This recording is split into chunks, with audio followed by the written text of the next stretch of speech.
Olá, está começando mais uma edição do Vitrine Tecnológica, um programa desenvolvido pela Rádio e Televisão Educativa da Universidade Regional de Blumenau, que visa divulgar as soluções disponíveis para licenciamento junto à AGIT, Agência de Inovação Tecnológica da FURB.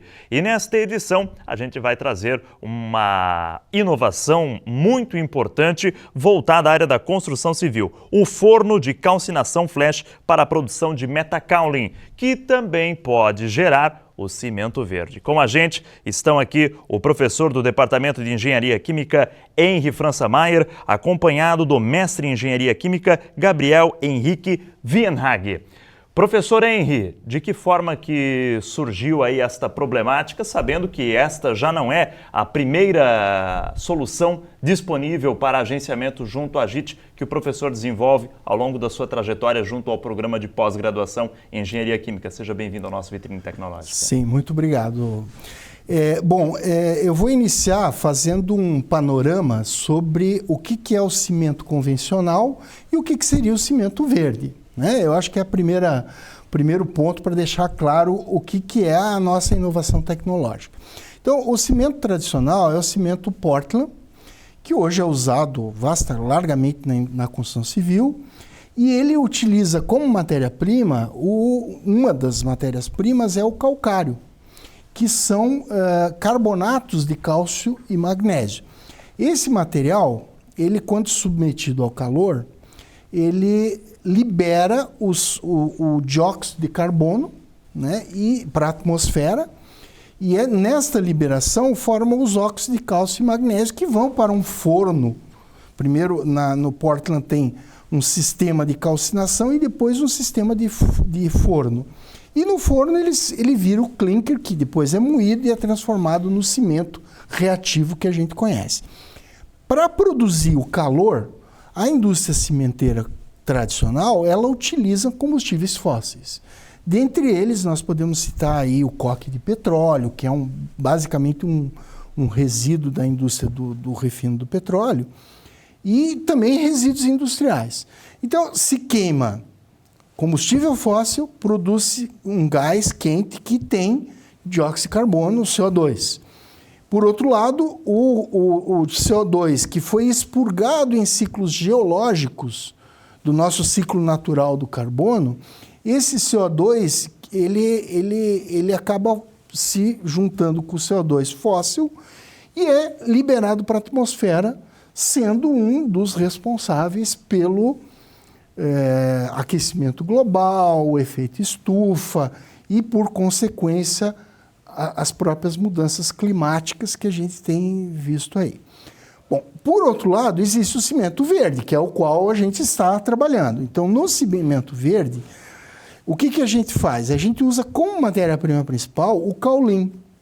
O kaolin são aluminosilicatos hidratados que eles contêm na sua estrutura molecular moléculas de água, na forma de hidroxilas. Então, o processo que a gente desenvolveu, que a gente utiliza nesse modelo de utilidade, é o processo de desidroxilação de argilas kaoliníticas.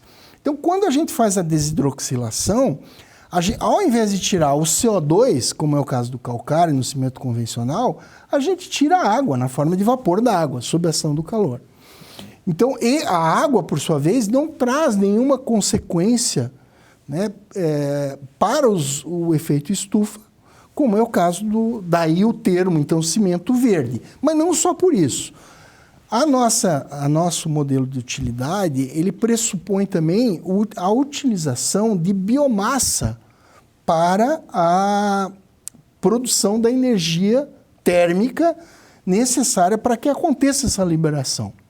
Então, biomassa, queima-se a biomassa, produz-se um gás quente, com esse gás quente a gente promove a desidroxilação do kaolin, que é uma matéria-prima abundante, ela está em todas as partes do país, do Iapoque ao Chuí, e a gente veio desenvolvendo isso há bastante tempo, em meados dos anos 2000, 2003, a partir de 2003 a gente começou a trabalhar com a síntese desse metakaolin, Nós tínhamos, na época, a parceria de uma grande empresa cimenteira, que era o Grupo Votorantim. A gente testou diferentes argilas provenientes de várias partes do Brasil, inclusive, né, uma curiosidade, até a argila do Monte Pascal, na Bahia. Né? Então, no Amazonas, testamos vários. Então, a primeira coisa que a gente fez foi a síntese. Então, como que se faz isso? E aí a gente conseguiu encontrar as melhores condições para se fazer isso. À medida que a pesquisa foi evoluindo, a gente começou a estudar a cinética, com que velocidade que essas reações acontecem. Para que depois a gente começasse a fazer os estudos de ampliação de escala. Sim. Então, com esse background, com esse conhecimento, com essa expertise que a gente foi criando, a gente encontrou uma maneira mais eficiente, uma forma, um modelo de reator que difere do que convencionalmente se usa nos fornos de cimento Portland, porque os cimentos Portland são fornos rotativos. E aí você não tem um contato de curto tempo, que o processo chama-se a calcinação flash, deshidroxilação de argilas caloníticas num processo flash. Um processo flash, pelo próprio nome, né, já é um processo muito rápido. Já nos fornos rotativos, esse processo ele é mais lento. E quando ele é mais lento e você não tem um controle muito bom da temperatura, você pode levar a calcinação para além da forma do metakaolin. O metakaolin, se você aumentar mais a temperatura além de 700, 800 graus, ele torna-se um material menos reativo, que é a mulita, que não interessa.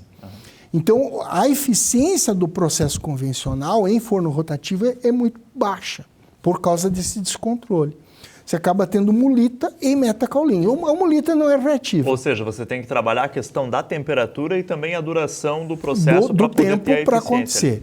Então, como o nosso modelo de utilidade é um modelo que ele é compacto, tá? Ele tem alto tempo de residência, porque é um escoamento giratório dentro do reator, é diferente de um forno rotativo. Nós temos um escoamento giratório lá dentro, então nós temos um tempo adequado, um controle mais efetivo da temperatura e uma transferência, uma taxa de transferência de calor muito rápida. Daí o termo flash. São questões de segundos, né? A gente pega o kaolin e transforma em metakaolin. E com isso a gente produz em maior quantidade. Então esse modelo de utilidade, a gente já teve estudos de ampliação de escala, foram trabalhos de mestrado que a gente fez.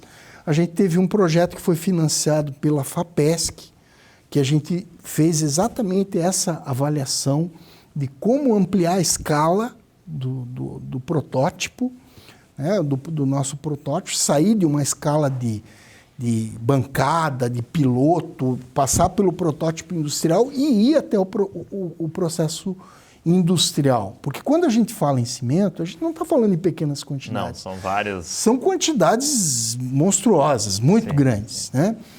Então, esse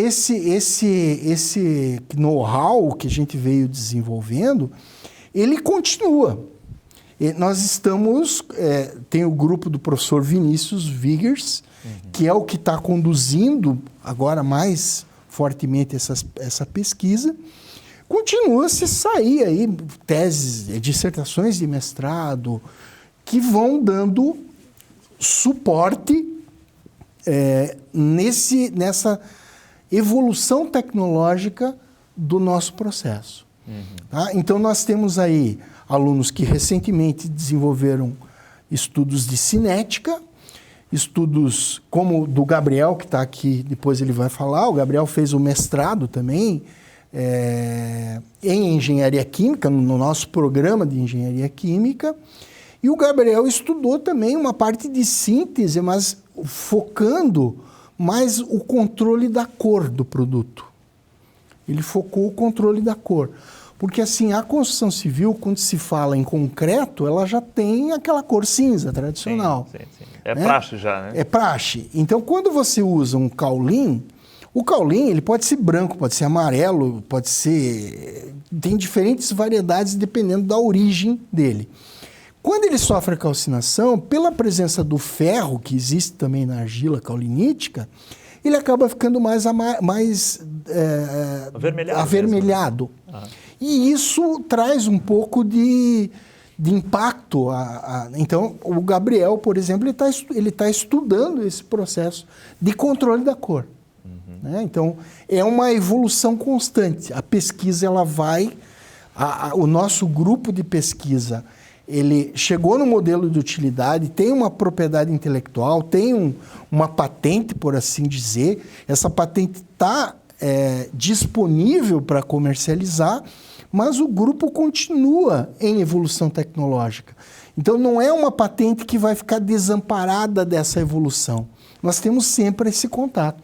Então, o Gabriel terminou o mestrado e agora ele está indo para o doutorado, para concluir mais essa fase da inovação tecnológica. Só para a gente, então, apresentar o nosso público, Gabriel Henrique Wienhage, mestre em Engenharia Química pela FURB e agora já iniciando seu doutorado em parceria com a Universidade Estadual de Campinas. Gabriel, como que é ter se debruçado sobre essa patente e ter também aí feito trabalhos que visem aprimorar a sua eficiência? Seja bem-vindo ao Vitrine Tecnológica. Muito obrigado. Bom, no período da graduação ainda, o departamento recebeu a demanda, né, de alguns projetos para estudo da calcinação flash. Então, a gente calcinou argila da África do Sul, de Marrocos, e quando eu estava terminando a graduação, então a empresa Dynamis de São Paulo fez, né, o convite de fazer o mestrado, buscando avaliar essa alteração de cor. Como o professor Henrique já falou, que é um problema que a indústria cimenteira enfrenta, de ter esse cimento com uma coloração um pouco mais avermelhada.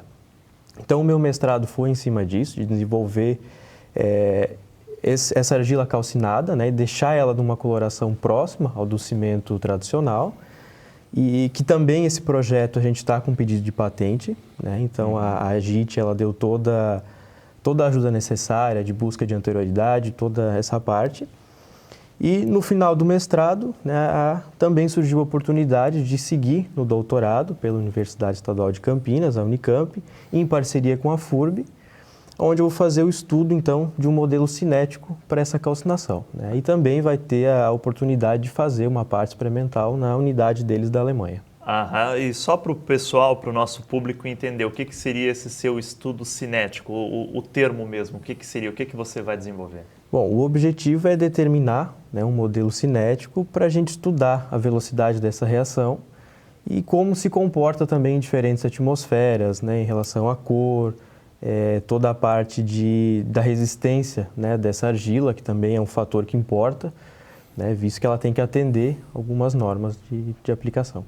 E entre essas normas de aplicação e também a questão do que você já desenvolveu ao longo do mestrado, para a indústria, né, para quem deseja realmente construir, quais os benefícios de se ter? O professor já deu uma boa pincelada nesse sentido, né? Mas nessa questão de adaptando a coloração, quais os benefícios de se construir com esse cimento verde? Não necessariamente ele é verde, né, mas ele é verde nessa perspectiva de menor agressão ao nosso meio ambiente. Eu acho que o ponto principal é a questão da emissão do CO2, né? Que a calcinação flash ela reduz essa emissão de CO2 significativamente. Então, eu acho que esse seria o ponto principal. Sim, e abrindo também a questão aí para a participação do professor Henrique também, muito importante que há uma amplitude, né, de uso industrial, uso comercial, para justamente ter essa possibilidade, como o professor disse, né, que já foram feitos trabalhos também de ampliação de escala, porque pensa-se, né, como é algo novo que se tem uma limitação de escala, mas já é possível se pensar isso numa escala não similar, né, mas já nessa toada do cimento Portland que o professor começou citando lá no início, né? Uma das maneiras até mais fácil e rápida é você produzir um aditivo ao cimento Portland. Então, da mesma maneira que quando você utiliza um biocombustível, biodiesel no diesel do petróleo, você pode usar o metacaulim no cimento Portland.